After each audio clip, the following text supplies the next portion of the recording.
Hello, everybody. Welcome once again to Counselor's Couch 101. It's 101 to distinguish it from all the other Counselor's Couch podcasts on YouTube. That's why that's there. It's also like the beginning of something. You go to college, first class is a 100 class, 101. The most common complaint we get in counseling sessions these days, ever since COVID, is anxiety, which leads to depression. So depression and anxiety, they go hand in hand. Often we feel like they're two sides of the same coin, right? And people want to know what to do about it. Oftentimes people go to their medical doctor and they ask for medications, and doctors seem quite ready to pass out those prescriptions. And then for some people, the prescriptions work really well, and they're glad they have it, and they say that their life is so much better because they feel better, and they've leveled out their emotional landscape. I think it has to do with the body chemistry or something. I'm not an expert on any of this, but that's my guess, is that it's leveling out the body chemistry, and a person feels like they're normal, or they feel like they can cope with life or do things that they were having trouble doing with before.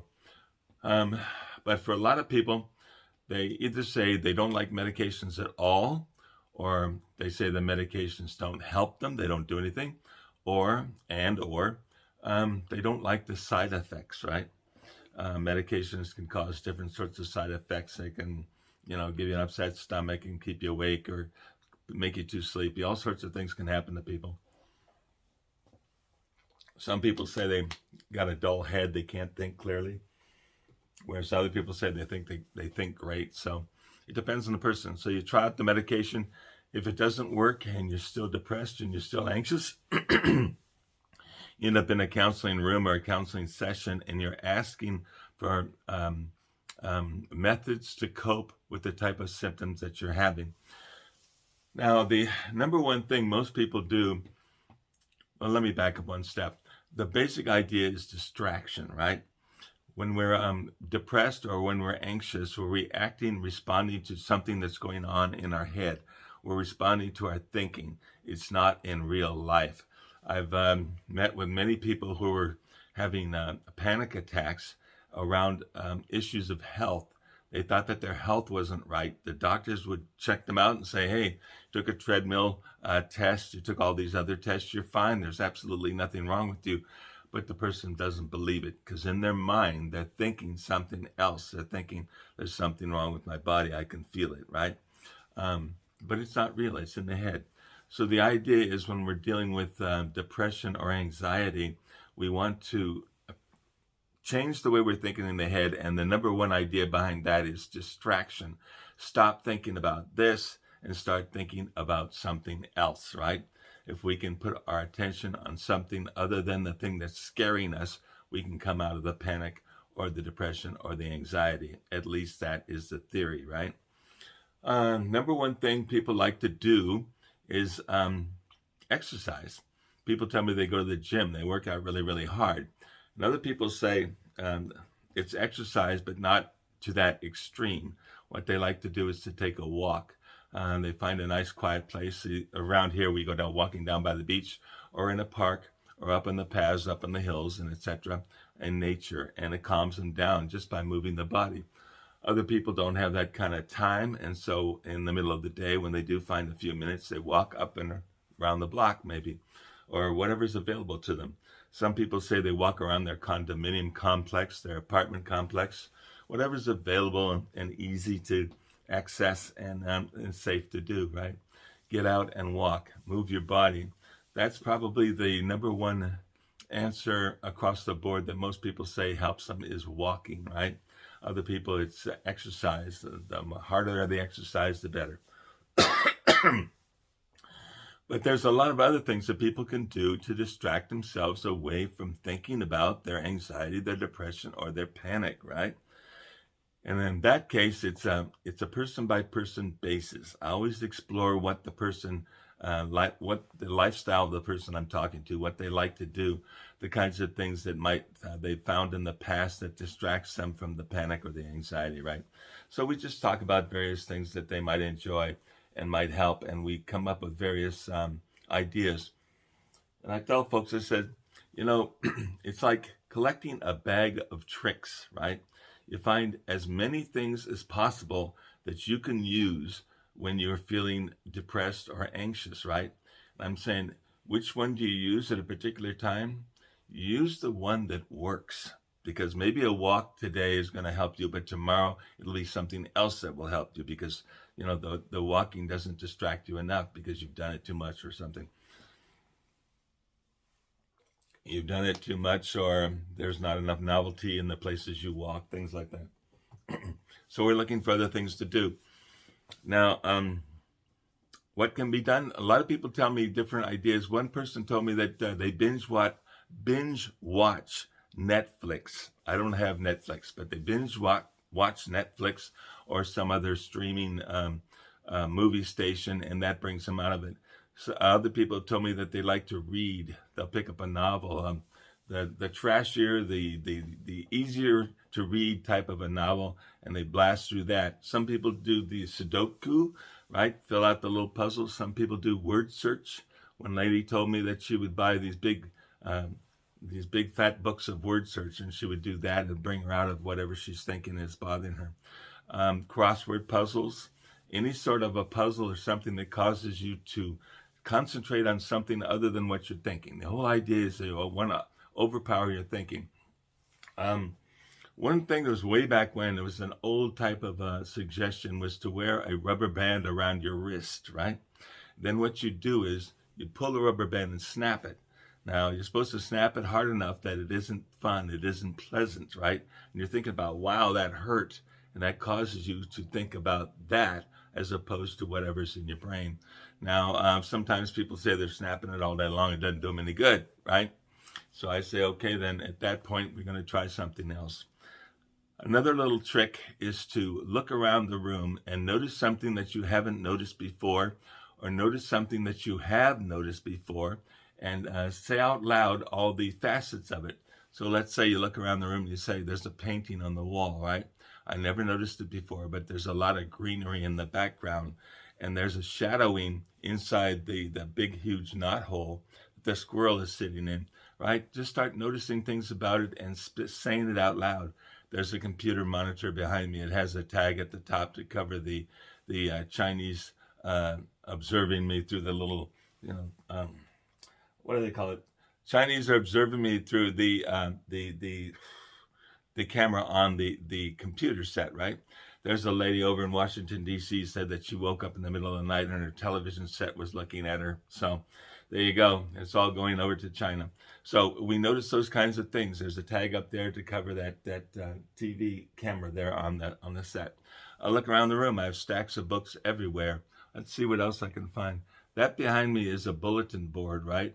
I used to tack up different things that I was involved in the day, and that's become less useful to me over time because things changed. But back in the day when I put it up there, it was very convenient. I could look at that board and read all the different items on there. There would be posters and bills and notes and things I had to send in, correspondence, whatever I'd put on the board. Could look at that. I could look at the curtains. I could look outside the window and tell somebody what's happening. All these things are meant to distract, all right? So walking is number one. Get out and walk and notice things along the way as you're walking. If there's a pet out there, a dog or a cat or whatever, and you can pet it, that helps.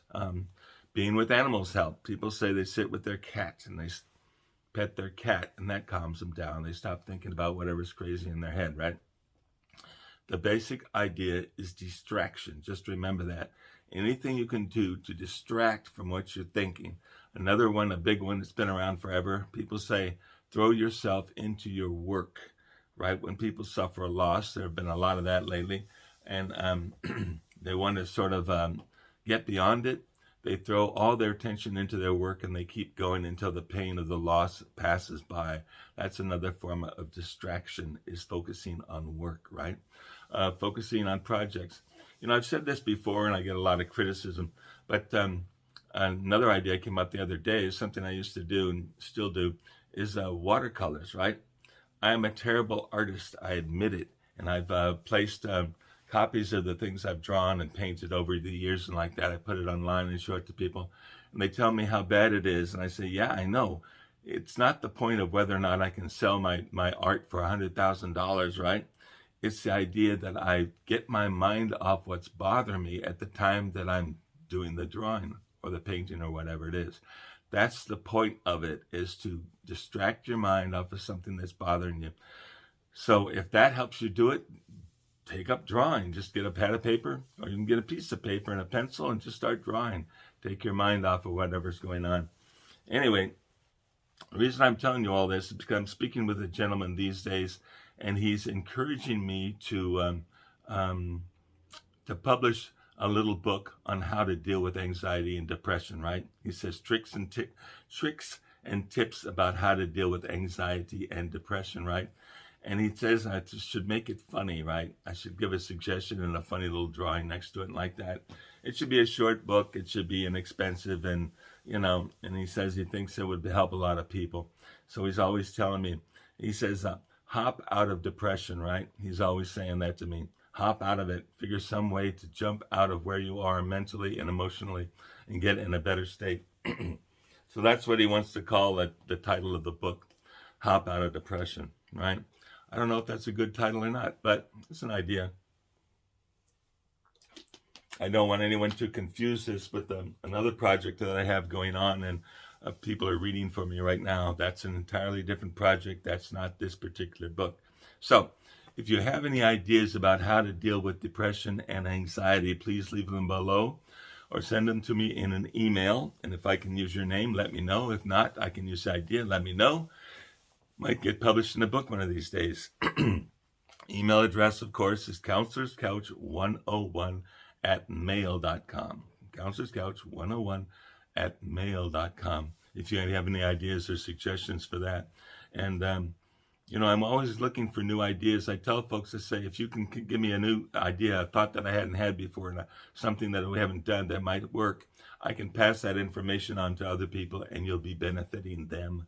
So consequently, I look for those kinds of suggestions. Please send them in. They are always welcome. And if you have any ideas or suggestions or desire for any other sort of a topic that you would like to see addressed, and maybe get some ideas on how to cope with a particular situation, put that in the comments down below or send me an email, and we'll address it as we go into the future. I'm hoping you're all having a great summer and things are going well for you, and I'm hoping you enjoying your families and getting out more. I think the COVID crisis maybe finally is passing by, and people are starting to emerge from their cubby holes like I'm in mine, and go out and start living life again. Get out and socialize, be around people. By the way, that's another good suggestion. Here's two more. Get around people, socialize, and talk to folks, even if it's only on the phone, right? Just talk to people. It can help you out of depression. It can help you out of anxiety. Now, in the past, I think I've mentioned this, but the idea is you call up a friend and say, look, just talk about anything. I don't care what it is. And the whole idea is we're going to distract our mind, get our mind off of negative thinking and possibly onto positive thinking, because whatever the person's talking about often has to do with other human beings, right? So we're thinking of other people in other situations. Stop worrying about whatever nonsense is going on in their head, right? And if a friend is a friend and gets you and understands that, they will do that, right? They know what you need is distraction, and they'll provide it for you if they have the time, right? That's when people are truly stepping up and being a friend. So, socialize. I don't care how you do it. You can go to the park and walk around and talk to strangers. I don't care. That works. You can talk to your friends, right? On the cell phone or in person, or go meet them. Go have coffee, whatever. Do things, get involved, get out of your cubby hole, get out into the world. Stop thinking about what's going on. Describe something that, you know, in detail that you haven't noticed before. That's a good distraction. Snap a rubber band if that's going to work for you. Some people used to pinch themselves. Whatever. If you have more suggestions on how to distract from depression and anxiety, please leave them below. As I say, it really does help other people because I share this information with people I talk to. So anyway, thanks for dropping by. I'm always glad to talk with you, and I look forward to talking with you next time. Have a blessed week.